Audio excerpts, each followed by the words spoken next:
In this lesson, we will learn how to solve equations involving absolute values.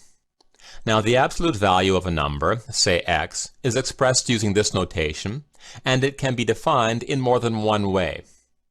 One way is to say that the absolute value of x is equal to x if x is greater than or equal to 0, and the absolute value of x is equal to negative x if x is less than 0.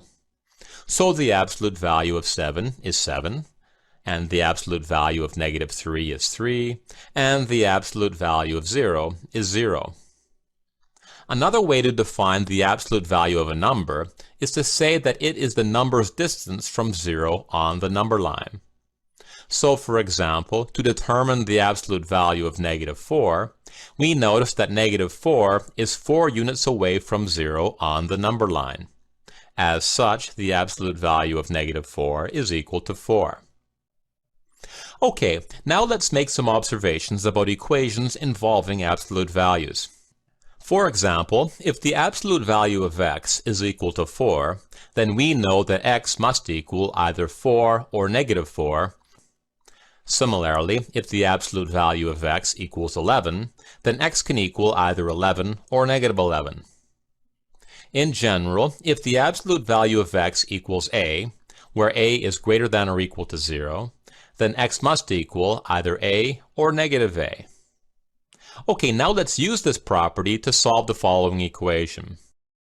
If the absolute value of x equals 3x minus 4, then we can apply our rule to see that x equals 3x minus 4, or x equals negative 3x minus 4. At this point, we have two equations to solve, x equals 3x minus 4, or x equals negative 3x minus 4. We'll begin with the first equation. To solve for x, we can subtract 3x from both sides, and then divide both sides by negative 2 to get x equals 2. To solve the next equation, we'll first expand the right-hand side, then add 3x to both sides, and then divide both sides by 4 to get x equals 1. So it appears that this equation has two possible solutions. However, when we solve equations involving absolute values, it is possible to get solutions that do not satisfy the original equation. These are called extraneous roots, and we must be sure to check each solution to confirm that it satisfies the original equation. So first we'll check the solution x equals 2 by taking the original equation and replacing x with 2. When we simplify the right-hand side, we get the absolute value of 2 is equal to 2, which is true. So x equals 2 is a valid solution. Now let's check the solution x equals 1 by taking the original equation and replacing x with 1.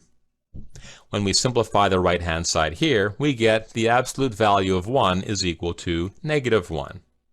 Since the absolute value of a number can never be negative, x equals 1 is an extraneous root, which means the original equation has only one valid solution. That is, x equals 2. Okay, let's summarize. To solve most equations involving absolute values, first apply the following rule. Then solve the resulting equations, and finally be sure to check for extraneous roots.